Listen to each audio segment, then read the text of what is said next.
Let's see. We don't have Anything else anything to like talk about yeah. Champions League? No, not at all. So Do you in want to talk about Europa League? well, then there are too many teams and too many games. Yeah, exactly. I don't know if that would be biased. Like say for example, if I talk about Barcelona game Mm. and Betis game a bit, why didn't I talk about Dortmund game or someone like Yeah, Atalanta game or the others?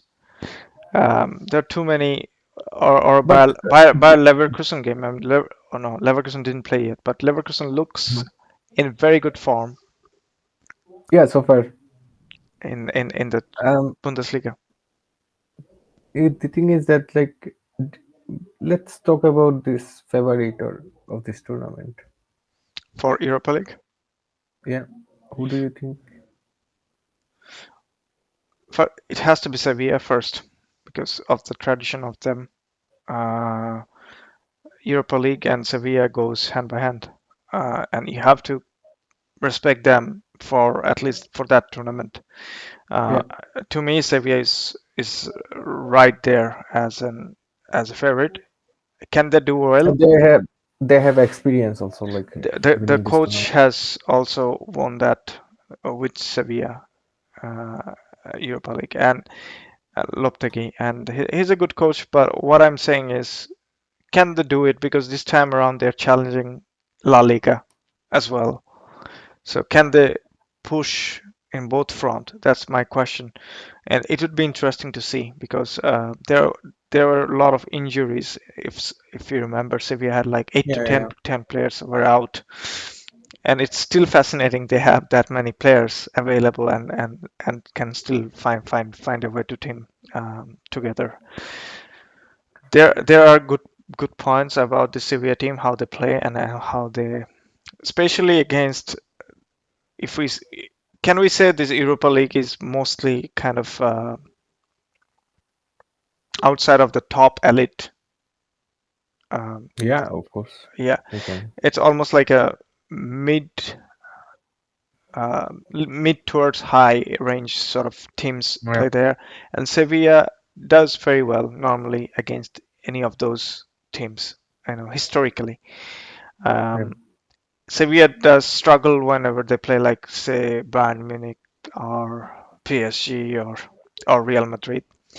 But if at some point Sevilla comes against say someone like Borussia Dortmund or Atalanta, they can back themselves off by from keeper Bruno to some very good defenders, uh, Fernando and Kunde, and some reliable midfielders out there, and then their attackers. There are a lot of options as well. So and obviously Marshall coming in and joining gives them a boost.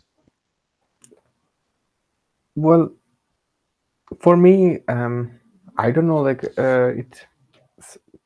for me, I, I I feel like Sevilla will go for like all in the league this season so far.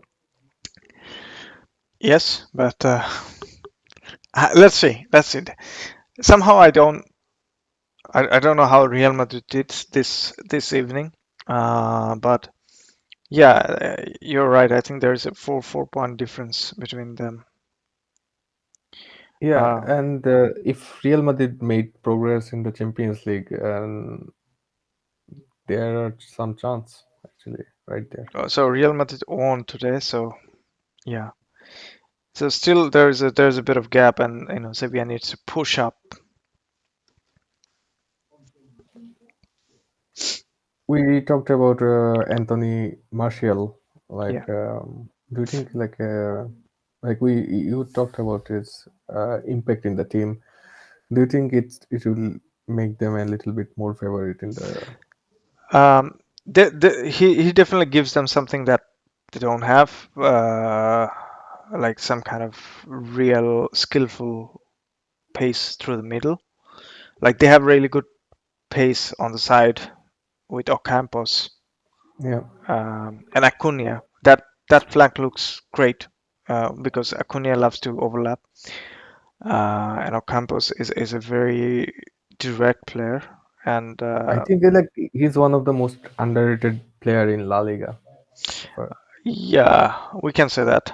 And also that team has a very steady player like Papu Gomez and Rakitic. Yeah. Um, I think a lot of people doesn't understand how good the Sevilla team is actually unless they play them. Um, this team can attack you in different ways. Like they can play. There are a lot of ball players. There are a lot of skillful players. So they try to dominate the possessions and try to even in the break they try to go with 4 or 5 different bodies, and I think that makes Sevilla very dangerous, at least in this competition. Well, it makes them actually unpredictable because like you cannot see because see them because if they lose the most like this break in the middle, like if they are outnumbered, and they can actually just hold the ball and go for a normal attack, and they still can score. Yeah, and what And is it won't be like Barcelona or no, Real Madrid. Like they won't pass around like for 5 minutes and then score. They no, can go for an attack for in like 2 minutes, and it would yeah, be devastating. but it also depends on how they can keep their players fresh and out of injury as well. So it all plays down to that.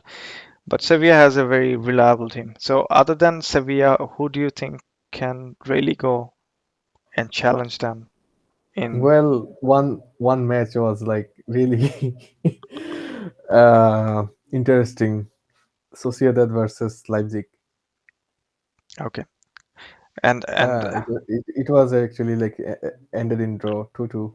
I didn't see that game, to be honest. I didn't actually see them, but I know Sociedad how they're doing in Liga. Yeah. Leipzig is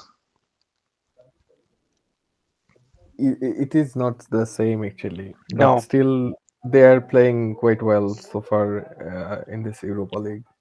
Okay. Yeah, from German step point of view, I don't. Um, Leipzig isn't that great this year, as well as uh, Dortmund isn't looking that great either.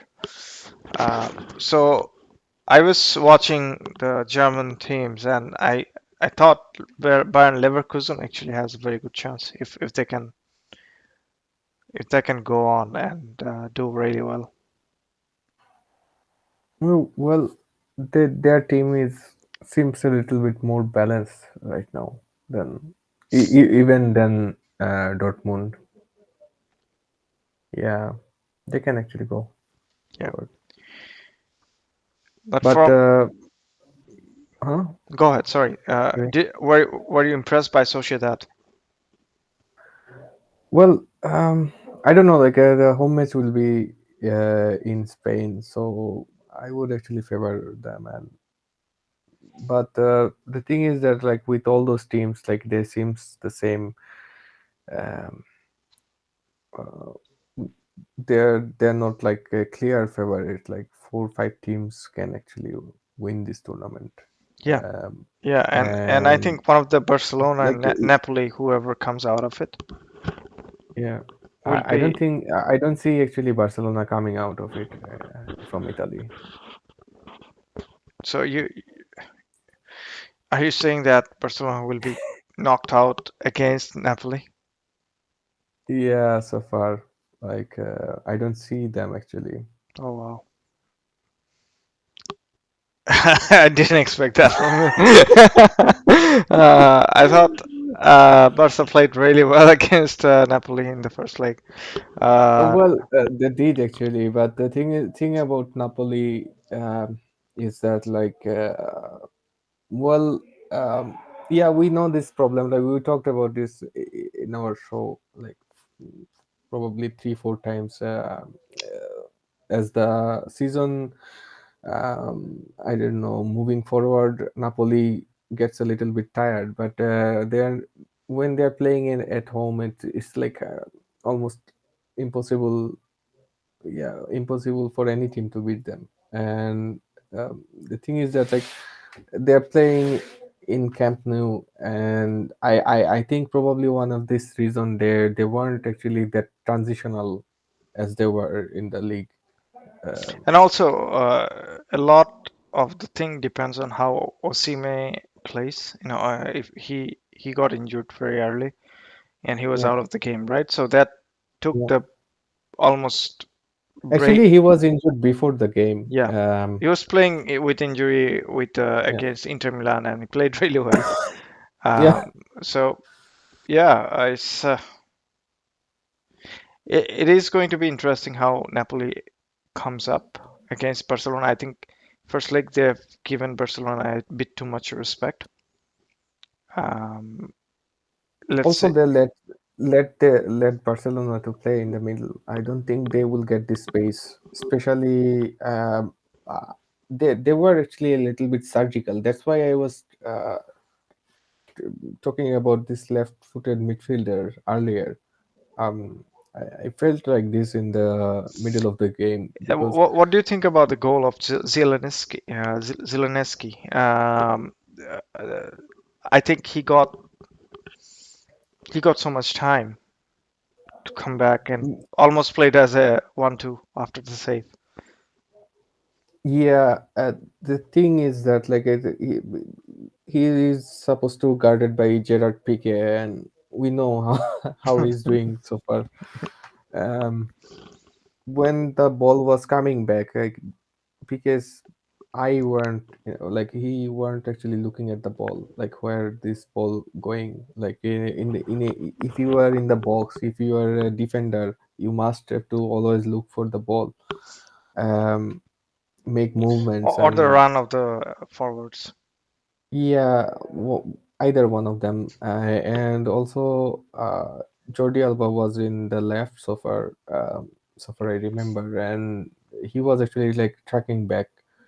So you cannot expect him to, like uh, come and take over the what you were doing and some stuff like this. And this is basic 101, like in defending or even in football. Like if you are not looking at the ball, you are not Ronaldinho, you know. Well, even Ronaldinho has to look most of the time. But Yeah, how impressed so far you are with Eric Garcia? actually, I would say he played quite well compared to his other matches before. The only problem So is that we're like, talking about Napoli match, right? yeah, but the problem with him is that like I don't know, like he sometimes make uh, Some a very little bit. stupid mistakes. Uh, No, he's not like stupid. He make a little bit less. How can I say? Like he make decision a little bit later. Like he's not instantly thinking about these solutions. And when he start thinking like make a solution, there aren't any time for execution. He thinks too much about his game, and he's like on obviously on pressure from coach or from fans and stuff like this. And so I don't think he's don't you think that if Barcelona, I mean, I have nothing against Gerard Piqué, but isn't it a fine opportunity to see how Umtiti is doing? he Because actually impressed. he's being paid anyway. Yeah, he also took a pay cut and gonna stick around until until 2024 or 26. So why not use So him? I actually, understand. he impressed Xavi actually in the second or third session when he joined. Um, I don't know, like it seems to be not enough to find a place in the team. yeah, I don't know.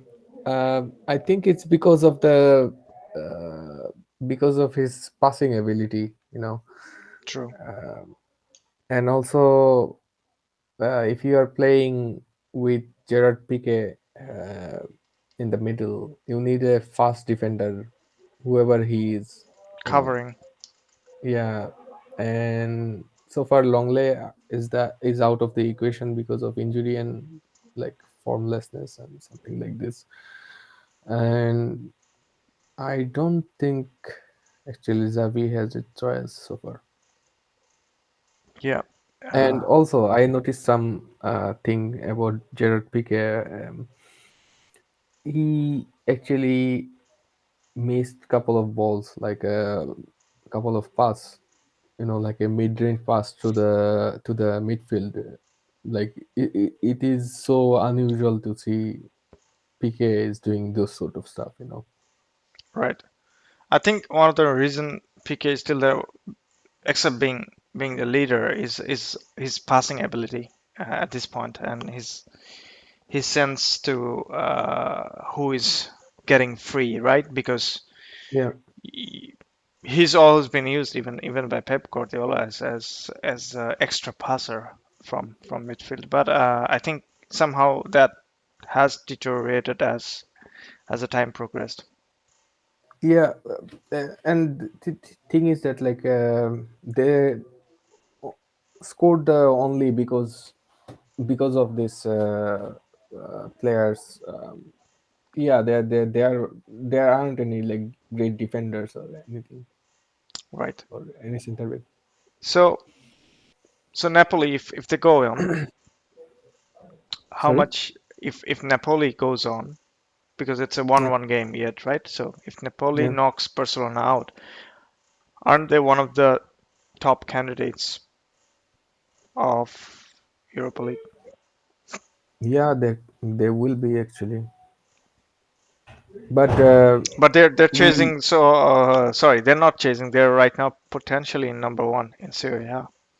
So that's another issue as well because if they have to, their squad depth yeah is not as great. yeah that's what I was going to bring up actually. They played quite a